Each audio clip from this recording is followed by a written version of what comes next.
Hey guys, this is Hell Hades. This is a Raid Shadow Legends video. Guys, there's been a bunch of bits and pieces dropped recently around the patch, which is coming next week. And I was not going to do a video on it, but then I thought, actually, a lot of you probably don't know this information. It's important to get it out there. So I'd say watch in full. Make sure you catch the tip about Mighty Uko in this video. And the reason why I haven't done a guide yet is because Mighty Uko is still sitting here waiting on both my accounts. So let's get into it. Let's see what Plarium have got to say about the Raid Digest. So it feels like patch is coming next week. There's also a good chance there's going to be a fusion announced next week, probably starting the following week, I think. So just kind of bear that in mind in terms of your resources, especially with the stuff we've got going on at the moment around this kind of hero's path. Is it for you? Is it not for you?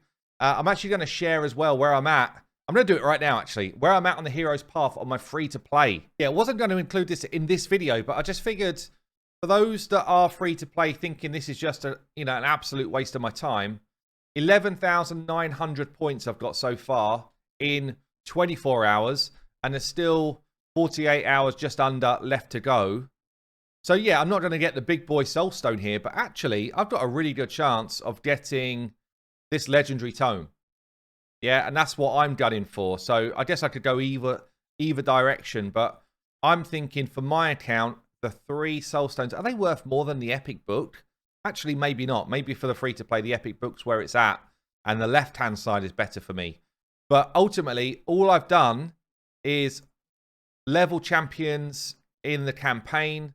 I've pulled mystery shards to get the food to level, like I would normally do. I've not pulled any of my main shards, and I've got a decent amount of points. And I know people that have had like longer free or more established free-to-plays than mine have, with a lot more resources just kind of sitting around, have basically completed it just in the tavern.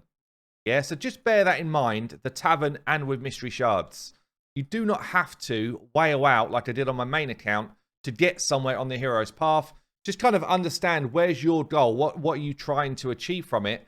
Because actually, I think it's a reasonable way to get yourself a legendary tome. It's probably not the best we've ever seen, but it's certainly not the worst. It's not as bad as some people are making out.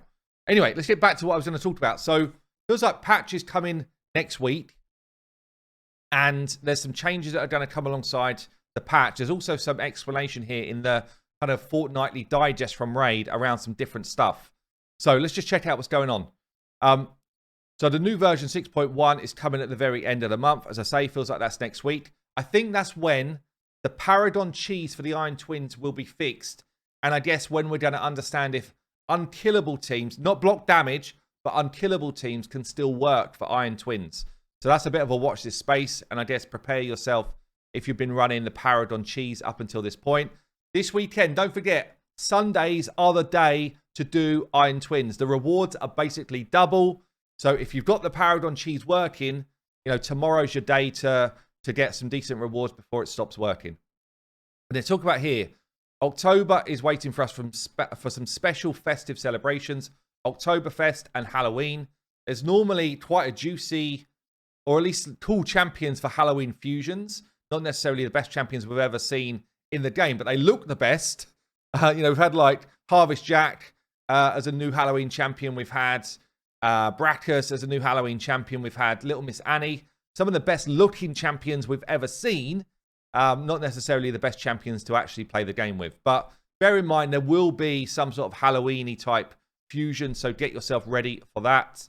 They talk about Mighty Uko clarification on the kind of passive skill. I've not tested this really at all because as I was about to test it, I was off the test server and as I say, I've not pulled my Mighty Uko yet, so I'm going to be doing a guide on Mighty Uko as soon as I'm able to do that. But basically, just kind of clarifying what goes on with her buff stealing passive, which is a pretty broken passive, honestly. So what you've got going on here is there's a 50% chance of stealing 1 random buff. So if someone like a Netcrit throws out 3 buffs, it basically at random picks one of those buffs to try and steal, and then it's a 50-50, will you steal it or not? When I first read the passive, I thought it would be a 50-50 on all 3 of those buffs. It's not. So it's only 1. You can randomly steal stone skin as it's going on, like at the start of an arena event. So that does count as a turn. I think you can randomly steal an immunity set, for example, but it's only one random from an enemy each time. Okay, and what they do say here as well, bear in mind you do need accuracy to do it, so it's an accuracy check to make that happen.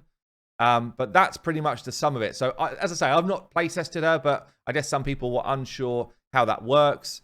It still feels like it's a pretty damn crazy skill to me. They talked about some bug fixes here. So the affinity bosses are the twins' magic affinity stats are just higher than the rest of the week. We pulled this out. We do the data mining, and we've got the info on the raid stages tool on hellhades.com. If you ever want to just know what you're up against, you can come to hellhades.com, hover over Raid Shadow Legends at the top here, and then go to the raid stages tool. And this will just kind of give you a breakdown of what am I going to fight. So for the twins, for every other affinity, I'll just pull out stage 15. Every other affinity, you can see the stats here. We've basically got 530 resistance and 600 accuracy. But if you go to magic, stage 15, the stats are just higher. Now, this was a mistake, and I always said, I think it's just an error. Someone's keyed in the wrong numbers when they've been setting it up, and we fed this back. Now, obviously, the reply to us is, we can't possibly talk about the stats because we've never released it, because we're not technically supposed to have this type of information. But we fed it back anyway, and it looks like it's going to change. So that's good news. But yeah, so the magic affinity is going to come in line with the rest of them. There's also something else here, which I've been feeding back as well in content creator chat.